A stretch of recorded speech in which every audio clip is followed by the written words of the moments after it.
Boa noite a todos, que a paz de Jesus esteja com vocês. Antes de iniciar, como sempre faço, quero agradecer aqui a Deus, nosso Pai, pela oportunidade de estar aqui reunido com vocês em mais uma vez.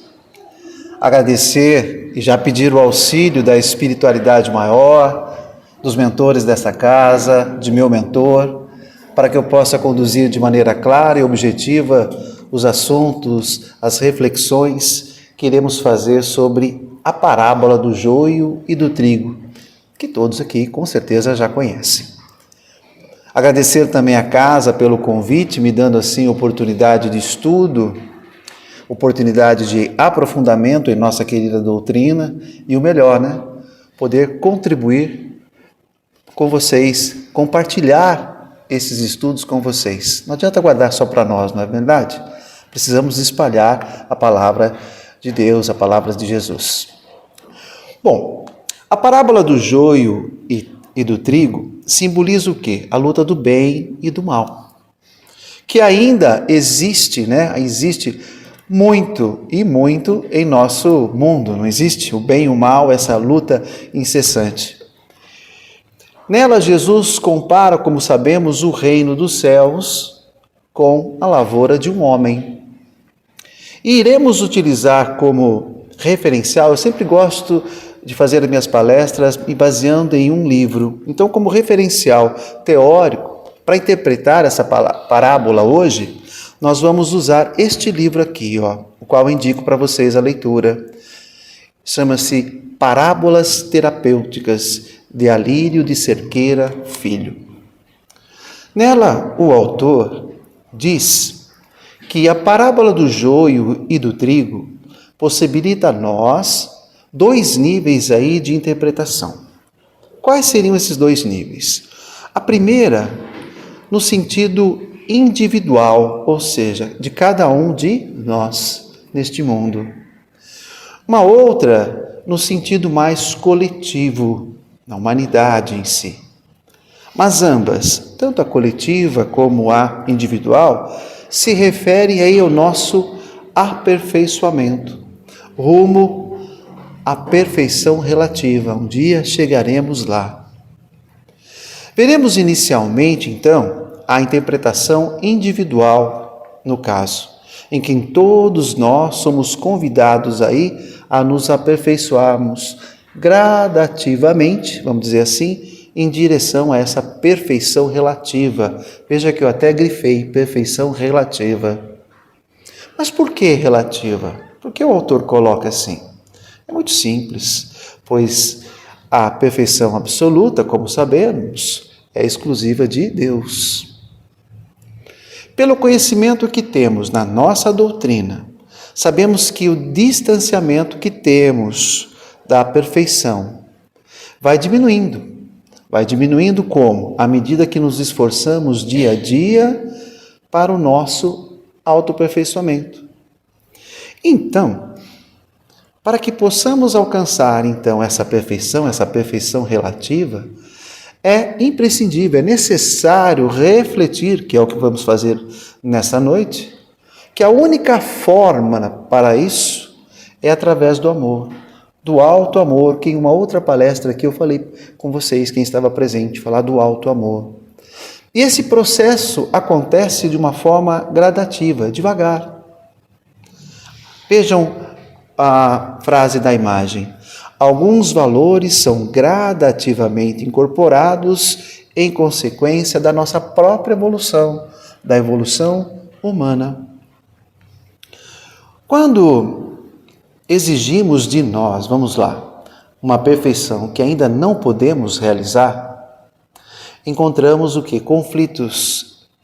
Idealizamos uma perfeição chamada aí uma perfeição ilusória, que vai nos retardar aí ao próprio processo nosso de aperfeiçoamento. Vou tentar explicar de uma outra forma. Vamos imaginar que nós não temos o hábito de leitura. Não temos o hábito de leitura. O brasileiro geralmente não tem hábito de leitura, não é mesmo? Bom, e de repente propomos a nós mesmos que vamos ler um livro. Olha, em um mês eu vou ler um livro.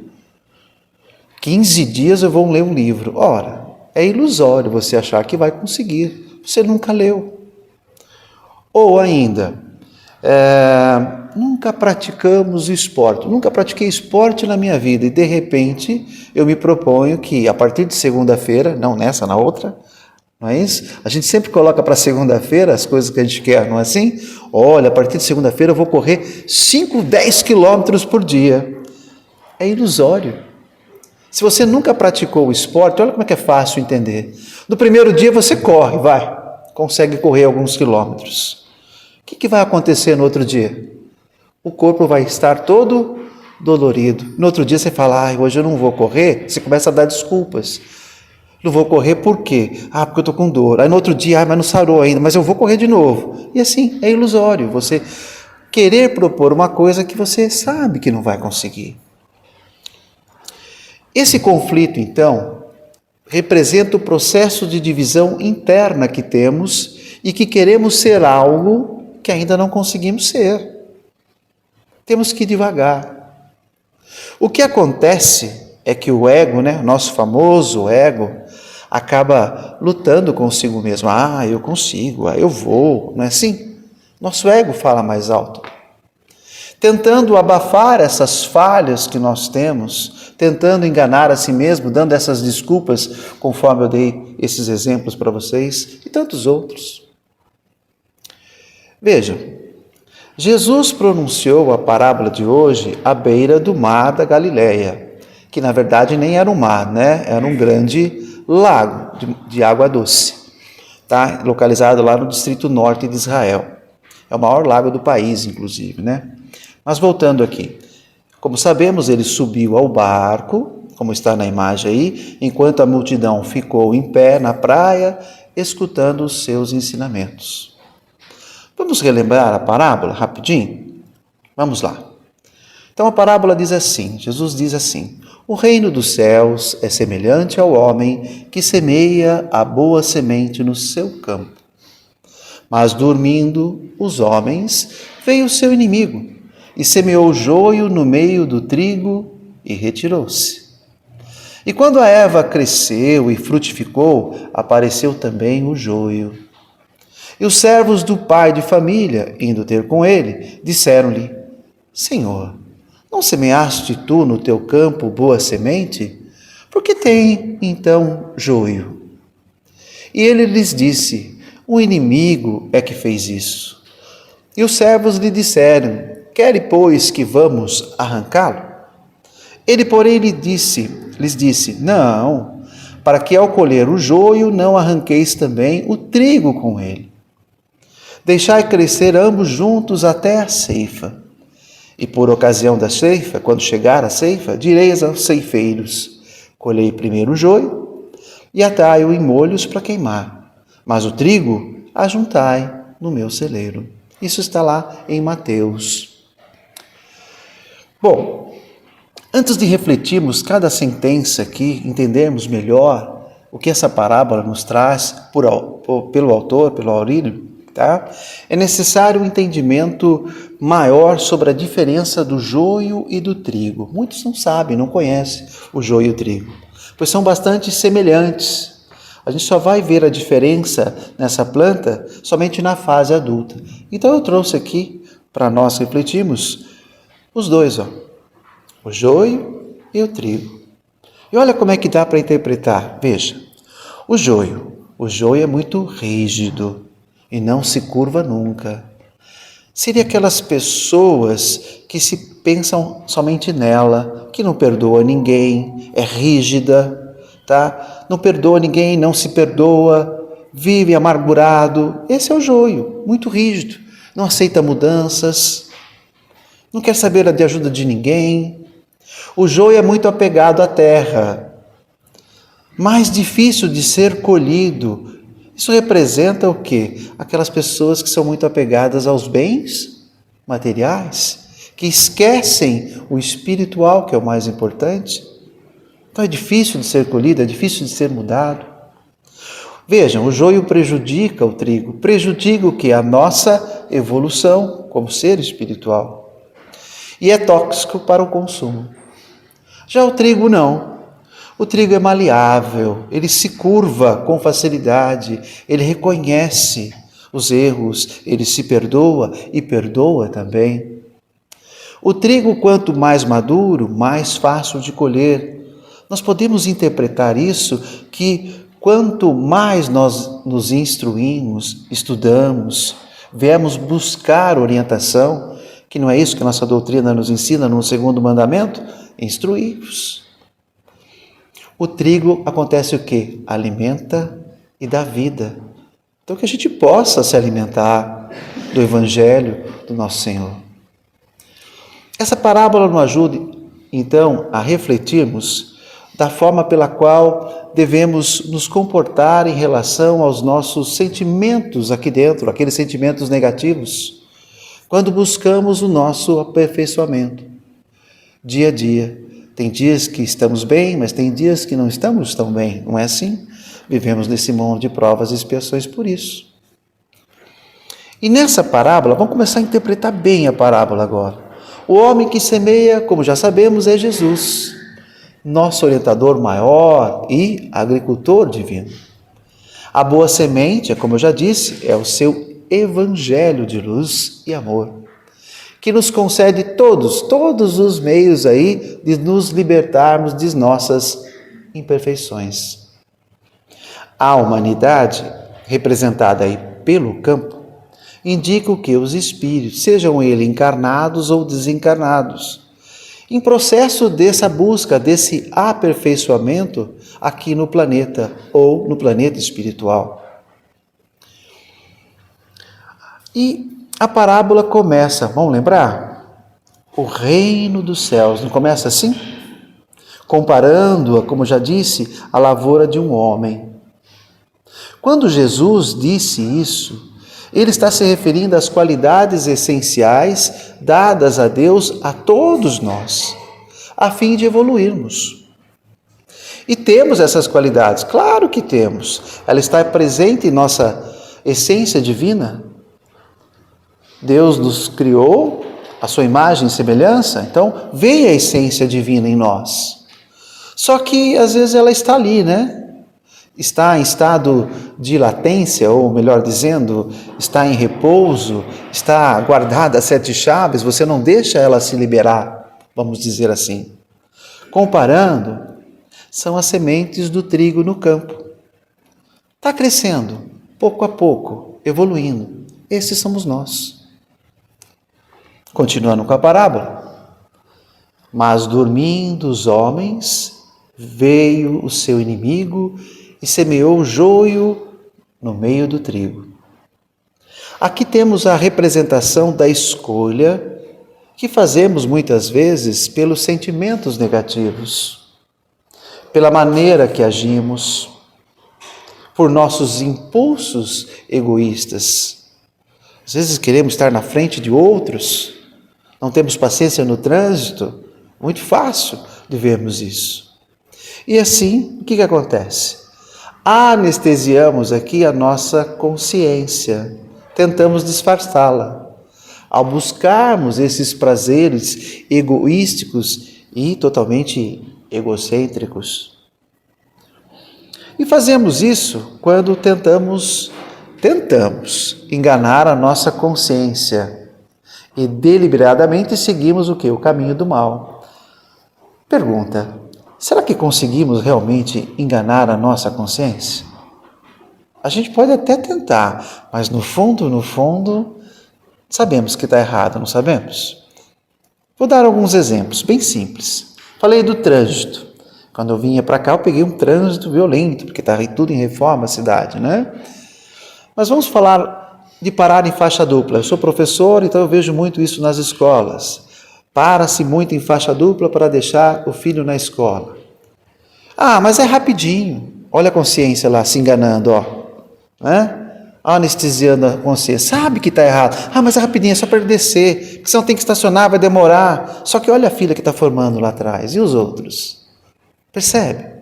Por exemplo, estacionar no local proibido. Olha, eu vou estacionar aqui, mas é para idoso, é para PCD. Ah, mas é rapidinho, porque eu só vou ali pegar uma coisa e volto. Não vai afetar ninguém. E se chegar exatamente um idoso ou alguém com PCD ali que precisa da vaga? Anestesiamos a nossa consciência de novo. Sabemos que está errado, mas mesmo assim fazemos. Cortar a fila porque está com pressa. Olha o egocentrismo aí. Ah, eu estou com pressa. Você está se colocando o quê? Você é a pessoa mais importante que os outros que estão na fila. Percebe? E a gente faz isso. Tá. Perceber que veio o troco errado também, por exemplo. Troco errado, ganhei aí e tal, né? Isso, não vai lá devolver o troco, por mínimo que seja. A lei da vantagem, que tanto no Brasil se fala, né? Uma que eu gosto, né? Colocar a culpa do outro. Nossa, essa é campeã, né? Sempre você não é o culpado. Eu me incluo nisso, tá, gente? Não é porque eu estou aqui, não. A culpa é sempre do outro. Você sempre joga a culpa. Você sempre dá desculpa. Não, mas eu queria fazer assim, mas ele quis fazer desse jeito e pronto. Deu errado. É sempre dessa forma. Jogar lixo, né? Você está lá passeando de carro, de repente o carro da frente joga lá papel fora, uma garrafinha fora. Ele deve estar pensando, alguém vai pegar, né? Mas é errado. É errado. Então, isso é anestesiar a nossa consciência, percebe? Sabemos que está errado, mas mesmo assim fazemos. Mário Sérgio Cortella tem uma frase muito bacana sobre isso.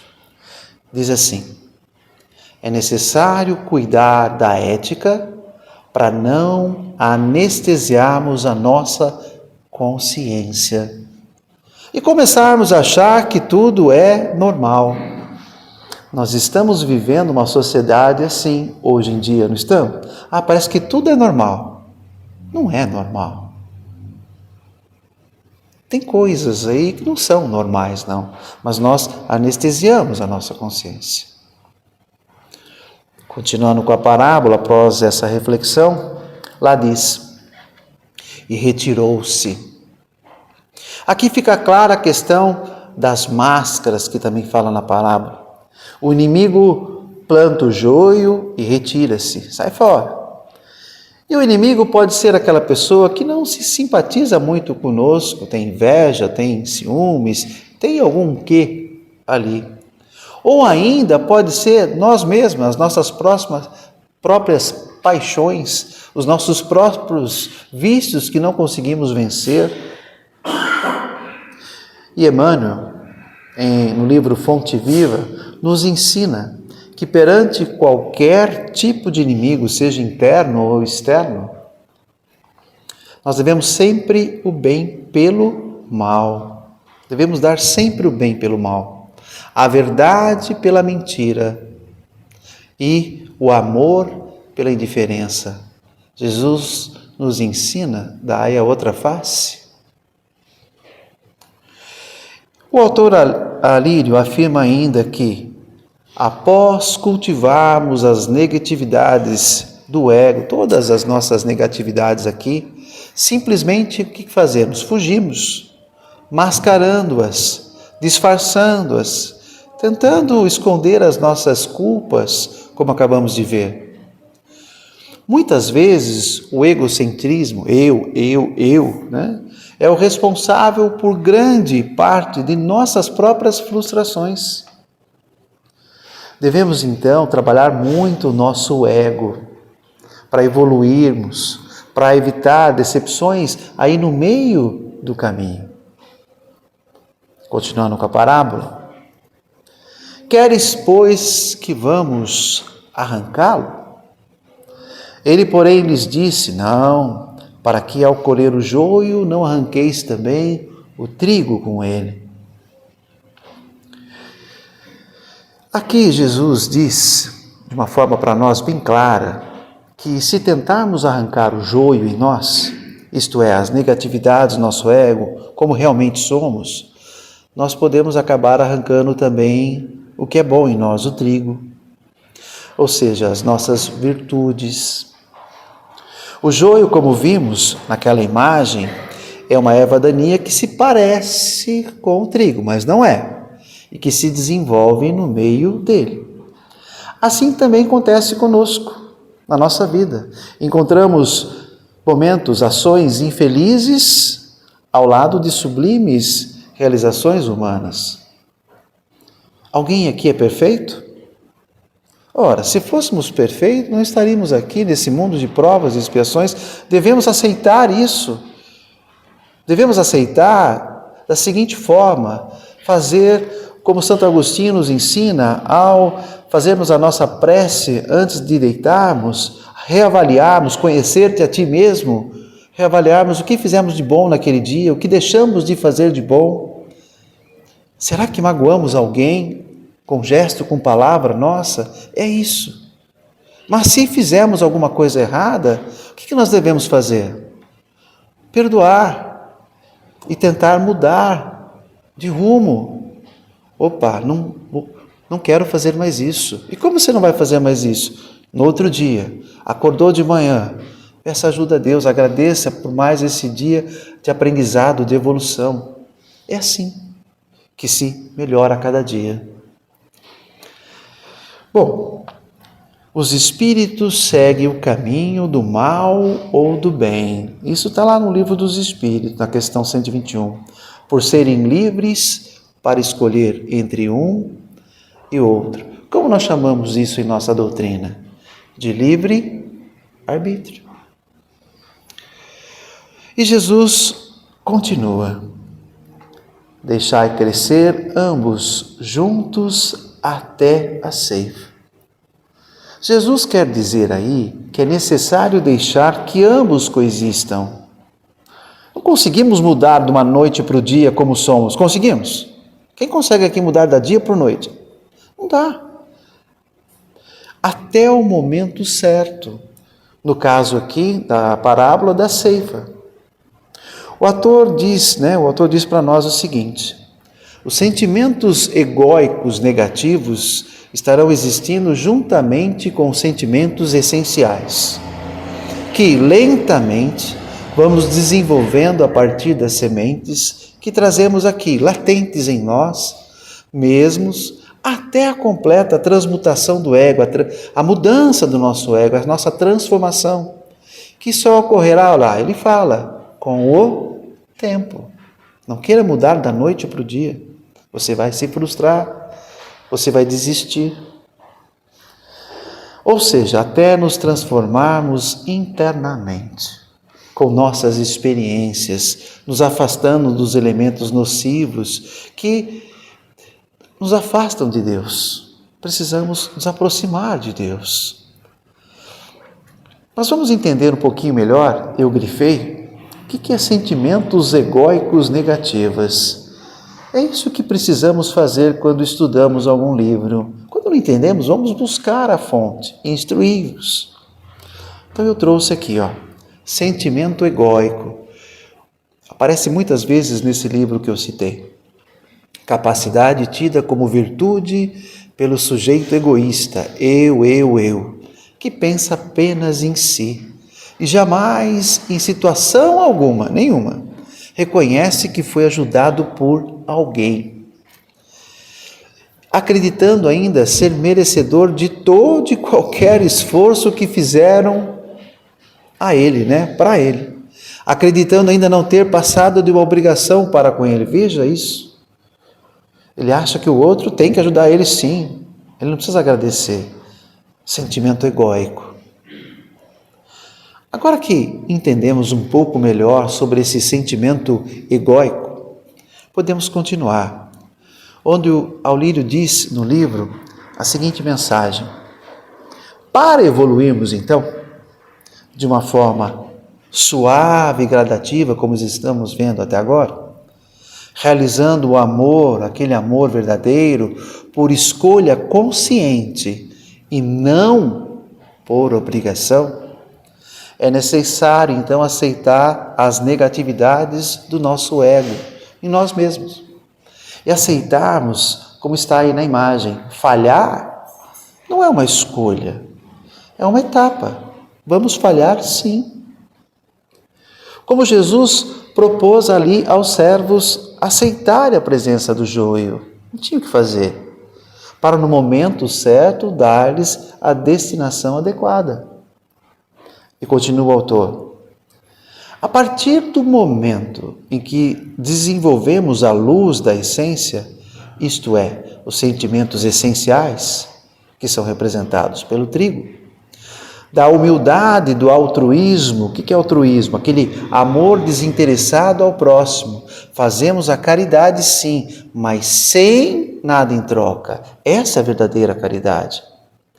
Da fraternidade, da compaixão, da serenidade e tantas outras. Os sentimentos negativos dentro de nós, o joio, vão desaparecendo. Olha lá, suave e gradativamente. Coexistindo, então a gente vai aprendendo a coexistir simultaneamente o trigo e o joio dentro de nós. Muito bem. Se não aceitarmos essa condição, qual condição? Que somos falhos, sim, que somos ignorantes, que estamos aqui para aprender, para evoluir. Agimos ali como uma casa dividida contra si mesma e criamos aí um fardo muito pesado a ser carregado, porque achamos que sempre falhamos, que nunca vamos conseguir. E esse fardo aí seria os conflitos internos que temos. E com esses conflitos surge o quê? O eu idealizado, diferente do que o eu real. Já vou explicar melhor o que é esse eu, né, idealizado com o eu real. É fundamental para nós que desenvolvamos aí um ideal como modelo. Olha, até que eu consigo chegar. Apenas como referencial e não como uma exigência. Pouco a pouco. Vai aceitando. É melhor um pouco a cada dia que tudo de uma vez. Não tem essa frase? Um ideal fantasioso, como já disse antes, deixa de ser uma idealização para ser uma ilusão, como está aqui. Esse ideal é impossível de ser realizado de forma assim tão de repente. Nossa evolução, eu estou batendo bem nessa tecla, acontece, né, ou vai acontecer com o tempo. Por isso que temos várias reencarnações, não é isso? Pois ninguém será mal para sempre. Na questão do Livro dos Espíritos, 116, Kardec faz a seguinte pergunta: haverá espíritos que conservem eternamente nas ordens inferiores? E a espiritualidade maior nos responde: não, todos se tornarão perfeitos, mudam de ordem, mas demoradamente. Porquanto, como da outra vez dissemos, é engraçado que no Livro dos Espíritos fala muito disso, como já dissemos, ele reforça. Um pai justo e misericordioso não pode de jeito nenhum banir seus filhos para sempre. Não. Pretenderia que Deus, tão grande, tão bom, tão justo, fosse pior do que vós mesmos? Olha que resposta da espiritualidade superior para nós. Que lição estamos aprendendo aí? Este potencial desenvolve em nós ao longo do tempo, nas várias oportunidades que temos, como já disse, em nossas reencarnações. Mas nós vamos ficar esperando a outra reencarnação para melhorarmos? Não, vamos melhorar agora. Nós vamos explicar, como já disse, um pouquinho melhor da diferença do eu idealizado com o eu real, antes de finalizarmos aí com a interpretação coletiva da parábola. A imagem já diz tudo, não diz? O eu idealizado, a forma que penso, que sou, como eu me idealizo. Olha lá, olha a imagem, é um gatinho achando que é um leão. Normalmente, nos idealizamos melhores, muitas vezes, do que somos. O problema disso, na prática, é que as máscaras, lembra das máscaras? Um dia cai. E aí, podemos nos idealizar piores do que somos reais, levando-nos para baixo. que a autoestima vai lá para baixo, que a gente não conseguiu, a gente não superou. Percebe? Tem que tomar muito cuidado com esse eu idealizado. Vejam, esse autor diz assim: a infelicidade de muitos é viver na mentira das redes sociais, o que acontece muito no mundo de hoje, onde apresentam uma falsa vida ali nas redes sociais para convencer as pessoas que eles estão felizes. Uma vida feliz é somente uma sequência de momentos felizes. Quem é feliz 100% todo dia? Não, nós vamos ter quedas, sim. Mas a maioria das pessoas não permite o momento feliz, não valoriza o momento feliz ali. Por quê? Porque está muito ocupado, tentando conseguir a vida feliz, provar aos outros que é feliz. Às vezes fica muito mais preocupado, eu vejo muito isso, né? Estamos vendo isso. Muito mais preocupados em fotografar, para publicar, para fazer alguma coisa, do que curtir o momento com família. Está muito mais preocupado que os outros vão achar, olha, estou aqui, olha, estou fazendo isso e tal, do que curtir o momento com a família. Pensem nisso. E o eu real? O eu real é a forma como sou realmente, com limitações. Todos nós temos limitações, potencialidades e possibilidades que já desenvolvemos ou que ainda estamos aprendendo e vamos desenvolver em nós. Temos que aceitar nossa condição de criaturas simples e ignorantes, como fomos criados, em processo de evolução. Kardec faz uma seguinte pergunta, que eu quero refletir com vocês na questão 1019. Entramos agora no sentido coletivo da parábola. Kardec faz a seguinte pergunta: poderá jamais implantar-se na Terra, então, o reinado do bem? Será que nunca vai mudar aqui? E a resposta vem da espiritualidade maior. O bem reinará na Terra quando, entre os espíritos que vêm habitar, os bons predominarem. Porque então farão de aí que aí reine o amor e a justiça, fonte de todo o bem e da felicidade. Por meio do progresso moral e praticando as leis de Deus, é que o homem atrairá para a terra os bons espíritos e dela afastará os maus. Estes, porém, não a deixarão, senão quando daí estejam banidos o orgulho e o egoísmo. Predita foi a transformação da humanidade, ou seja, um dia ela vai acontecer. Essa transformação se verificará por meio da encarnação de espíritos melhores aqui no nosso planeta, que constituirão na Terra uma nova geração. Que possamos então nos esforçar sempre para andar mais próximos ali com Jesus, amar a Deus sobre todas as coisas e ao próximo como a si mesmo. Pronto, essa é a máxima que o Evangelho nos ensina. Que não deixamos ali o desânimo que muitas vezes bate na nossa porta, nos afastar. E porventura aí, se encontrarmos, irmãos desanimados em nossa frente, que nós possamos ajudá-los. Esse é o nosso dever como cristão. Às vezes a pessoa vem, ela está com algum problema, ela vem. Mas então, olha, aí você quer contar do seu problema. Escuta o que ela quer falar. E não reclame junto. Ajuda ela a superar. É isso. Então, coletivamente agora, o trigo representa o quê? Todas as pessoas que desejam o bem e fazem esforços juntos ali para praticá-lo. O joio representa aqueles que se comprazem já o quê? No mal, não querem o bem de ninguém. Só que para mudar a humanidade, nós precisamos mudar nós primeiro. Se cada um mudar, um dia a gente chega lá. E como disse Jesus, os bons que são mansos e pacíficos herdarão a terra. E quem seriam os ceifeiros aí na parábola?